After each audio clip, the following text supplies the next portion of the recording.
افغانستان کې د طالبانو حکومت وایي چې دوی د چین د بهرنیو چارو وزیر ته ډاډ ورکړ چې د افغانستان له خاورې به دغه هیواد ته هیڅ ډول خطر نه پیښیږي. د چین د بهرنیو چارو وزیر د پاکستان له 2 ورځني سفر او هند ته تر تګ مخکې د مارچ په 24مه نیټه ناببره کابل ته ولاړ او د طالبانو د رئیس الوزرا له مرستیال ملا عبدالغني برادر د بهرنیو چارو له سرپرست وزیر امیر خان متقي او د کورنیو چارو وزارت له سرپرست وزیر سراج الدین حقانی سره وکتل. وانګ تر دې مخکې اسلام آباد ته تللی و او هلته د اسلامي هیوادونو د همکارۍ سازمان په غونډه کې د ځانګړي میلمه په توګه ګډون کړی و. د سیاسي چارو کتونکي وایي چې له افغانستان نه د اویغور بیلتون غوښتونکو له درکه اندېښنه لري، خو طالبانو د چین د بهرنیو چارو وزیر ته ډاډ ورکړ.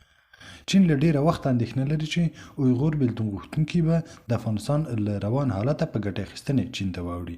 د مولا برادر د دفتر په یوه خبرپاڼه کې بې له دې چې د اویغوریانو نوم یاد شي ویل شوي چې د چین د بهرنیو چارو وزیر وانګ یي ته د هغو ټولو اندېښنو په اړه ډاډ ورکړل شو چې دا هیواد فکر کوي ممکن د افغانستان له خاورې ورته ګواښ پېښ شي.